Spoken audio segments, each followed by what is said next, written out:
तो फ्रेंड्स, हम इंडाइजेशन के बारे में हमने कल स्टडी किया था, एनोरेक्सिया के बारे में और इंडाइजेशन के बारे में। तो आज हम बात करते हैं इंडाइजेशन के प्रकार, जो भेद होते हैं उसमें। तो फ्रेंड, इंडाइजेशन कैसे होता है? जब आहार और विहार और मानसिक कारणों से जो मेटाबॉलिज्म होता है वो मंद हो जाता है, जिससे जो हम भोजन करते हैं वो प्रॉपर तरीके से डाइजेस्ट नहीं हो पाता, जिसकी वजह से इंडाइजेशन, अपच, अजीरण की प्रॉब्लम होती है। अजीरण, इंडाइजेशन का कारण कफ और वात दोषों की वृद्धि है। कफ की वृद्धि होने पर, लिम्फेटिक सिस्टम की वृद्धि होने पर पाचक रसों के साथ जलांश की, जल की अधिकता, जल अधिक होने के कारण जो पाचन क्षमता है वो घट जाती है, जिससे भोजन प्रॉपर तरीके से डाइजेस्ट नहीं हो पाता है और इंडाइजेशन का कारण बनता है। सबसे पहले हम बात करेंगे आमाजीरण के बारे में। आमाजीरण में लिम्फेटिक इंडाइजेशन, आमाजीरण में जो लिम्फेटिक सिस्टम है, लिम्फ के प्रभाव से अन्न को आमाजीरण कहते हैं, जिसमें लिम्फ की अधिकता होने पर आमाजीरण होता है, लिम्फेटिक इंडाइजेशन होता है। जब लिम्फ, कफ की वृद्धि अधिक हो जाती है तो उसमें भेद, इंडाइजेशन स्टार्ट हो जाता है, क्योंकि जल की मात्रा, सेल्स में जल की मात्रा बहुत ज्यादा हो जाती है और जल की मात्रा अधिक होने की वजह से जो अम्लिक रस है, HCl है, वो दुर्बल हो जाता है, वीक हो जाता है। और जो एल्कलाइन है वह भी वीक हो जाता है, क्योंकि वो एसिडिक और एल्कलाइन दोनों पर इफेक्ट डालता है पानी की मात्रा ज्यादा होने से। इस प्रकार जो हमारी बॉडी के डाइजेस्टिव जूस हैं उनका संतुलन बिगड़ जाता है, जिसकी वजह से खाना प्रॉपर तरीके से डाइजेस्ट नहीं हो पाता है। क्योंकि अगर HCl, हाइड्रोक्लोरिक एसिड, HCl भी ज्यादा हो जाएगा और एल्कलाइन भी, HCl भी डाउन, एसिड भी डाउन और एल्कलाइन अक्षार भी डाउन हो जाएंगे, तो प्रॉपर तरीके से वो डाइजेस्ट नहीं होगा और वो होता है लिम्फेटिक इंडाइजेशन की वजह से, जिसकी वजह से खाना में अपच होता है, इंडाइजेशन होता है। इसको लिम्फेटिक इंडाइजेशन बोलते हैं। और इसकी अगर अधिकता हो जाए, इनकेस लिम्फेटिक डाइजेशन की अगर अधिकता हो जाए, ज्यादा हो जाए, तो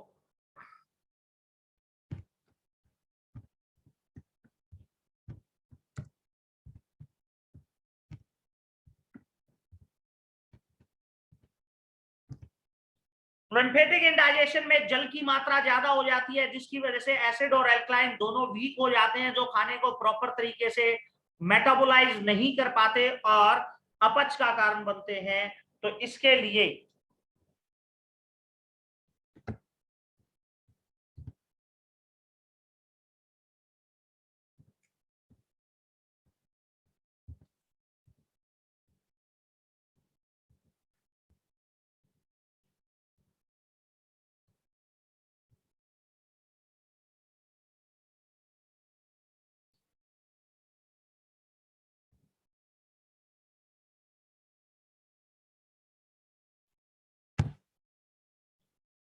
ये कॉम्बिनेशन बना के देना है आपको,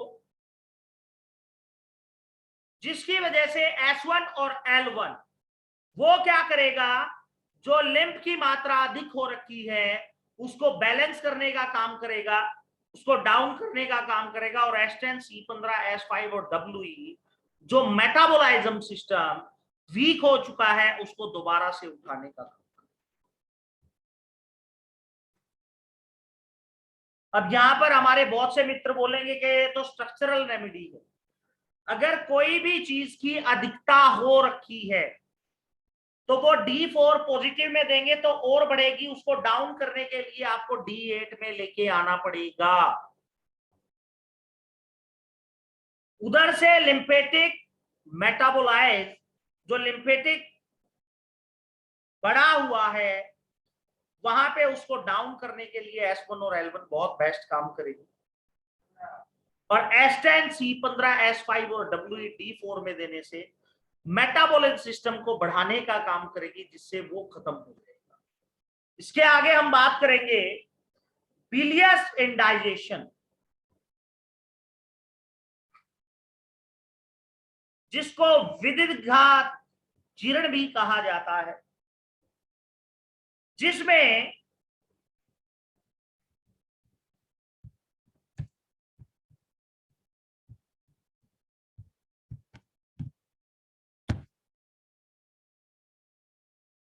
पित्त, एसिड की मात्रा, अम्ल रस की मात्रा बहुत ज्यादा हो जाती है और अक्षारीय एल्कलाइन की मात्रा कम हो जाती है, तो खाना प्रॉपर तरीके से मेटाबोलाइज नहीं हो पाता है। अम्ल की मात्रा अधिक हो गई है, एसिड की मात्रा कम हो गई है, जिसकी वजह से मेटाबोलाइज प्रॉपर तरीके से नहीं हो पा रहा है, वो बिलियस इंडाइजेशन कहलाता है। आगे आपको चल के इसके सिम्टम्स भी बताऊंगा मैं।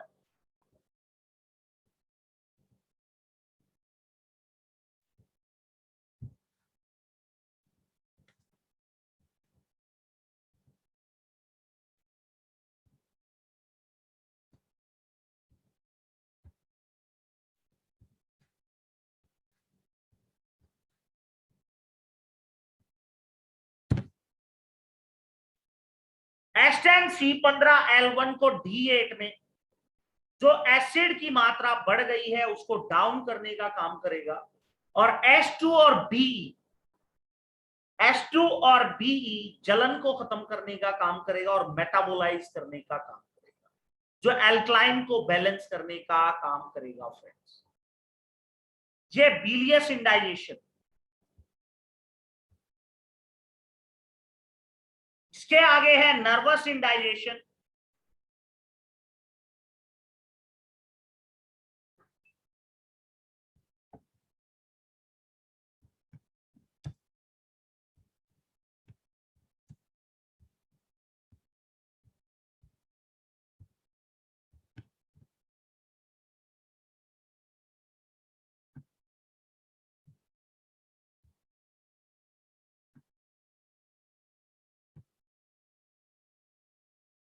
नर्वस इंडाइजेशन में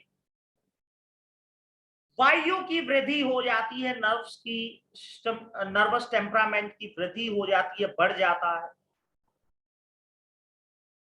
या फिर उनमें कमी हो जाती है, जिसकी वजह से जो खाना है उसका कुछ ही भाग डाइजेस्ट हो पाता है और पेट में सुई जैसा दर्द महसूस होता है और वायु ब्लॉक हो जाती है। इट मीन्स के नर्वस टेम्परामेंट की वजह से जितना भी नर्वस सिस्टम है, जो मेटाबॉलिक सिस्टम से इफेक्ट हो रखा है, वो टोटली ब्लॉक हो जाता है, और जिसकी वजह से पेट में आवाज आती है, गैस बनती है, और बहुत बार मोशन जाने का मन करता है। ऐसी स्थिति को विष्टाभणाधरी जीर्ण, nervous temperament indigestion, nervous indigestion बोला जाता है, क्योंकि वायु वहां स्टक मार गई है, रुक गई है, या तो बहुत ज्यादा बढ़ गई है या फिर बहुत ज्यादा डाउन चली गई है। उसमें खाने का कुछ हिस्सा ही डाइजेस्ट हो पाता है और पेट में दर्द होता है, गड़गड़ाहट होती है, कॉन्स्टिपेशन यानी कि पेट खुल के साफ नहीं हो पाता है, ऐसा मन करता है कि बार बार मोशन जाए। ऐसी कंडीशन के लिए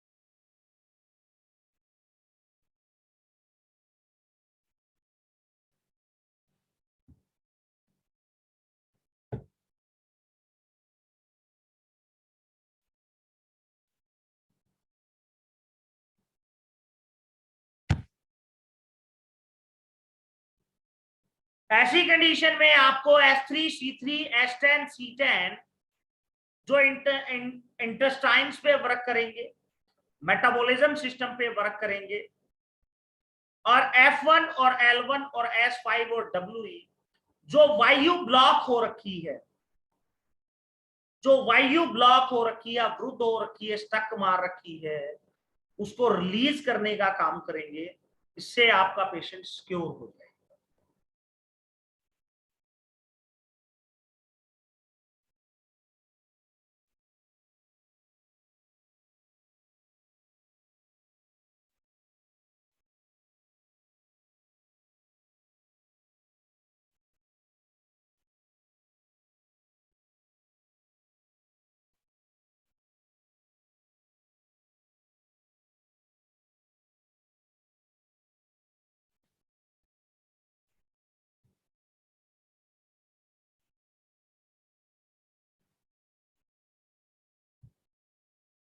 इसके आगे हम बात करेंगे फ्रेंड्स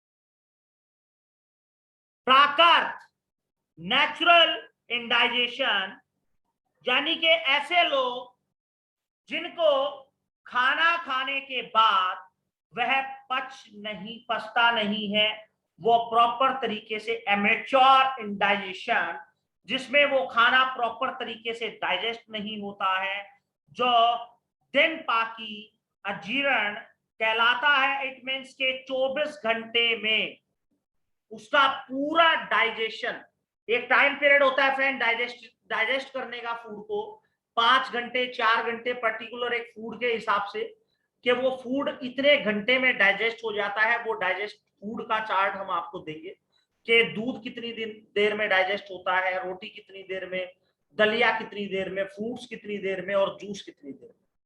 बट अगर वो कोई भी फूड खा रहा है, कोई खाना खा रहा है, तो उसको डाइजेस्ट करने में 24 घंटे लगते हैं।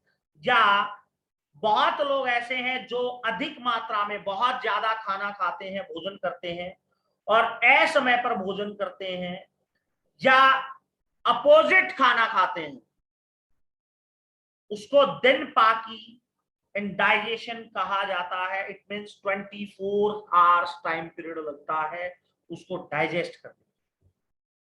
तो इसके लिए उस पेशेंट की डाइट पे आपको फोकस करना पड़ेगा, और 2 नंबर और 3 नंबर बेसिक और 1 नंबर बेसिक, इन तीनों को मिलाकर पर 2 आवर D6 में देना होगा। उसको बोलना पड़ेगा कि प्रॉपर डाइट करे, टाइम से डाइट करे, अगर गलत समय पे भोजन खाया है तो दोबारा उस टाइम पीरियड पे भोजन ना करे। क्योंकि ऐसा पेशेंट जो बोलेगा जिसको 24 घंटे लगते हैं खाने को डाइजेस्ट होने में, और इसके सिम्टम्स बताता हूं मैं। जो आपका लिम्फेटिक इंडाइजेशन है, उसमें पेशेंट को उल्टी करने का मन करता रहेगा, डकार आएंगी, पेट भारी रहेगा, फूला हुआ रहेगा। बिलियस इंडाइजेशन में पेशेंट को चक्कर आएंगे, प्यास ज्यादा लगेगी, खट्टी ढकारे आएंगी, पसीना आएगा। और नर्वस इंडाइजेशन में पेट में दर्द, कॉन्स्टिपेशन, बेहोशी, हाथ पैरों में दर्द, ये सिम्टम्स आपको अलग अलग इंडाइजेशन में मिलेंगे।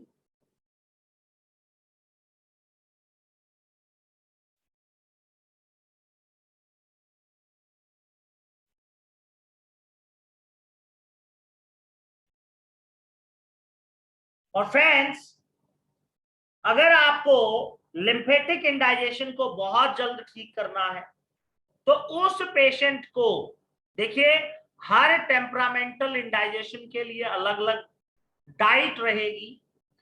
उस पेशेंट को आपको फास्ट कराना है, ये बोलना है कि आप खाली पेट ज्यादा रहो, जिससे पानी की मात्रा ना बढ़े और इंडाइजेशन ना हो। हल्का खाना खाए, थोड़ा थोड़ा करके खाए। इसके अलावा जो बिलियस इंडाइजेशन है, उस इंडाइजेशन में आप पेशेंट को उल्टी करा के उसको कंट्रोल कर सकते हैं। बहुत से पेशेंट ऐसे देखे होंगे जिसको बिलियस इंडाइजेशन होता है और उल्टी करने के बाद वो बिल्कुल रिलैक्स हो जाते हैं। और बिलियस इंडाइजेशन में पानी की मात्रा को ज्यादा बढ़ाकर उसको आप कंट्रोल कर सकते हैं। नर्वस इंडाइजेशन में आप पेशेंट को गरम जल पिलाकर और गरम पानी की सिकाई कराकर एडिशनल इस ट्रीटमेंट के आप उस पेशेंट को क्योर कर सकते हैं। बहुत फास्ट रिजल्ट आएंगे।